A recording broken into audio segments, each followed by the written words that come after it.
হিজরা কেন জন্মগ্রহণ করে? কি জন্মগ্রহণ করে? হিজরা। আমাদের সমাজে তৃতীয় লিঙ্গ একটা আছে, এটা হচ্ছে হিজরা। তারা কেন জন্মগ্রহণ করে? আজকে আমি কিতাবে যখন পেয়েছি, আল্লামা জালালউদ্দিন সৈয়দী রহমাতুল্লাহি আলাইহি জিনজাতির ইতিহাস এবং বিস্ময়কর ঘটনা কিতাবে এসেছে। এই পৃথিবীতে বিশেষ করে পুরুষ এবং স্ত্রী, নারী এবং পুরুষ, স্বামী স্ত্রীর মধ্যে, ভাই বোনের মধ্যে একটা সম্পর্ক, একটা জেন্ডার আছে, এটা হচ্ছে হিজরা। হিজরা হওয়ার কারণ হচ্ছে ইবনে আব্বাস রাদিয়াল্লাহু তাআলা আনহু থেকে বর্ণিত, তিনি বলেন হিজরা হওয়ার কারণ হচ্ছে স্বামী স্ত্রী তারা যখন, বিশেষ করে মহিলাদের যখন মাসিক হয়, মহিলাদের যখন মেন্স চালু থাকে, নবীজি নিষেধ করেছেন তোমরা মেন্স চালু থাকা অবস্থায় তোমরা মিলন করবে না, সহবাস করবে না। কেউ যদি এই স্ত্রীর মাসিক চলাকালীন যদি যায় কেউ সহবাস করে, এই সহবাস করার সময় ওইখানেই ইবলিস শয়তান থাকে, ওই নাপাক অবস্থায় ইবলিস শয়তান প্রবেশ করে, ওইখান থেকে হিজরা জন্মগ্রহণ করে। জোরে কন্যা নাউজুবিল্লাহ। কথাটা বুঝাইতে পারছি? এটা কিন্তু অনেক গুরুত্বপূর্ণ বিষয়, অনেক গুরুত্বপূর্ণ। আমাদের দেশে অনেক পরিবারে দেখা যায় বাবা আছে ভালো, মা আছে ভালো, বংশের কোনো হিজরা নাই বাজান, কিন্তু হঠাৎ করে দেখা গেছে কারণে অকারণে হিজরা হয় না? এটার একমাত্র কারণ হচ্ছে মানুষকে আল্লাহ বানায়, মানুষের ব্যাপারে কোনো কথা নাই, কিন্তু নবীজি জানাইছে তোমরা স্বামী স্ত্রীর মাধ্যমে যখন মহিলাদের মাসিক চালু থাকবে, মেন্স চালু থাকবে, তখন মেলামেশা করা যাবে? কথা বলেন, যাবে না। যদি ওই সময় কেউ করে, এই নিষেধটাকে অমান্য করে যারা করে, তাদের এই সময়ে যে মিলনটা ঘটে, যে বীর্য যায়, ওইটা থেকে হিজরা জন্মগ্রহণ করে। জোরে কোন নাউজুবিল্লাহ। আল্লাহ পাক রব্বুল আলামিন আপনাকে আমাকে এই মেসেজটা, আমরা যেহেতু সচেতন মানুষ, আমি যেটা জানি আপনাদেরকে জানালে অসুবিধা আছে? মিডিয়ার যুগ, অনলাইনে অফলাইনে যেখানেই যাবেন, অন্তত যারা আমাদের ম্যাচুরিটি আছে, যারা পুরুষ মানুষ, মহিলা মানুষ, যারা সাব্যস্তের আছেন, আপনারা মেসেজটা দিবেন। কেন? এটা আমাদের একটা, ধরেন আমার সন্তান, আপনার সন্তান যদি হিজরা হয়, বাপ মা ওয়া কিন্তু সন্তান ভালাইতে পারে না, পারে না, কিন্তু এটা কিন্তু সমাজের একটা বোঝা। কিন্তু আপনি আমি করতেছি কোন সময়? রাসূল নিষেধ করছে, ওই সময় আপনি আমি কাজ করছি। মূলে কিন্তু মা বাবার দোষ। মূলে কার? কথা বলেন, মূলে কার? মা বাবার। আপনি যদি কোরআন হাদিস মানেন, হাদিস শরীফ যদি প্রমাণ পায়, তাহলে তো আপনার আমার ভুলের কারণেই সন্তান হয়েছে। কথা বল। আল্লাহ আমাদের সকলকে বোঝার তৌফিক দান করুন। বিশেষ করে আজকে মোহাম্মদ রিজন হুসাইন, তার এই মহতি কাজটা, তার জন্মদিন উপলক্ষে এই সুন্দর একটা আয়োজন করেছে। রব্বুল আলামিন তাকে কবুল আর মঞ্জুর করেন। বিশেষ করে এই দরবারের আমি আসার পর থেকে দেখতেছি, এবং আমার তহিদ ভাই, উনার আব্বাজান একজন মুরব্বী মানুষ, আজকে থেকে 4-5 বছর আগে যেমনি দেখছি, মাশাআল্লাহ, চেহারায় দাঁড়িয়ে, শরীরে স্বাস্থ্যে, আলহামদুলিল্লাহ। মারহাবা কন্যা, আর জোরে বলেন মারহাবা। আল্লাহর ওলিদের চেহারার দিকে তাকাইলে আমার আল্লাহ সগীরা গুনাহ মাফ করে দেয়। আরে মুর্শিদের দরবার, ভক্তের কাবাগর, লাহিন্দি দরবার, ভক্তের কাবাগর, জান্নাতের গাওয়াসে তাই বয়া যায়, বিশ্বাসে ভক্তি থাকিলে মুক্তি, না জানে কার ভাগ্য হয়। ঠিক কিনা বেটি?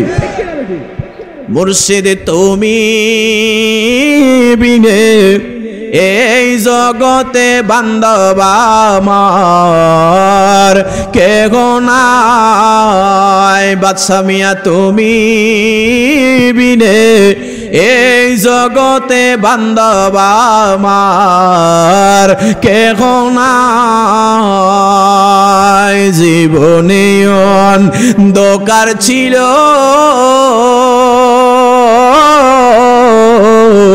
লাগিন দিয়ে আপনার দয়াই হইছে আলু গো,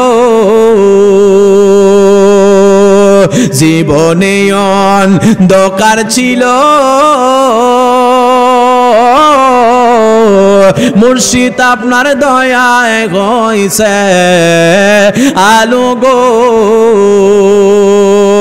ওরে আমার বাঁচার চেয়ে মরণ ভালো গো দয়াল, বাঁচার চেয়ে মরণ ভালো, যদি তোমায় নাহি পায় আমার কেহ নাই। লাগিন দে আপনি বিনে এই জগতে বান্ধব আমার কেহ নাই। আখি সেই দিকে মুর্শিদের ছবি গো, হায় হায় সেদিকেতে ঘোরায় আখি, সেদিকে মুর্শিদের ছবি গো। আরে মরণ কালে যদি তোমায় নাহি আমি পাই, হবে কি উপায় আমার কেহ নাই। মুর্শিদ তুমি বিনে এই জগতে বান্ধব আমার কেহ নাই। মারহাবা কয়টা রে ওলিদের কারামত সত্যি নিও, কারামতে যাইতাম না, গেলে আপনারা তাবারকার দেওয়া হইতো না। যাই হোক বাজান, আল্লাহ পাক রব্বুল আলামিন আমার এই বাজানের নেক হায়াত দান করুন। এবং তৌহিদ ভাই এই নিকলি অঞ্চলে বড় খেদমত করে না? কথা বলেন, করে না? আমাদের এই সভাপতি না ভাই, আমরা দেখেছিলাম, আমরা তৌহিদ ভাইরে নিয়ে ভাই আমি নামার পরে এখান থেকে নিয়ে গেছে মোটরসাইকেলে, ওই যে আপনাদের নিকলি নতুন বাজারে ফার্মেসির ডাক্তার মনে হয় সভাপতি সাহেব, দেখলাম খুব ভালো ভালো মন মানসিকতার মানুষ। কিছুদিন আগে একটা ভালো বড় প্রোগ্রাম করছে, ওনারা বড় খেদমত করে। আর রিজনের ব্যাপারটা হচ্ছে ভালোবাসা, প্রেম যেখানে নিঃস্বার্থ, এটা মরণ পর্যন্ত টিকে, কথা কন না। আর যেখানে স্বার্থ আছে, স্বার্থের প্রেম কিন্তু বাবা টিকে না, কথা কন। যাই হোক, রিজন সহ মিডিয়ার ভাইয়েরা, জুলহাস ভাই সহ আরো অনেক মুখ আছে, নতুন মুখ, তাদেরকে অনেকে চিনি না। বিশেষ করে যারা এই সুন্দর প্রোগ্রামটাকে অ্যারেঞ্জ করেছেন এবং সাজিয়ে তুলেছেন, রব্বে কারিমের দরবারে সকলের জন্য সুস্বাস্থ্য কামনা করছি। এবং আমি জাহিদুল ইসলাম ফারুকের জন্য দোয়া করবেন, আল্লাহ তাআলা আমাকেও কবুল আর মঞ্জুর করেন। সকলে জোরে বলুন আমিন।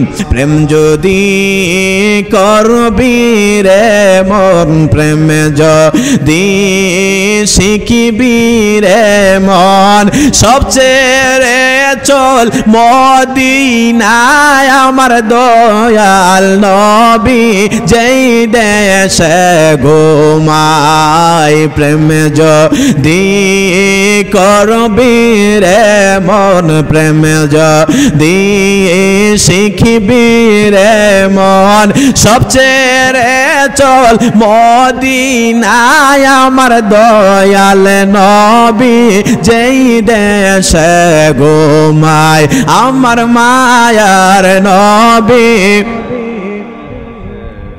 দেখলে ছবি পাগল হবি, দেখিলে ছবি পাগল হবি, কাঁদিবি বসে রোয়া যায় আমার নবী যেই দেশে ঘুমায়।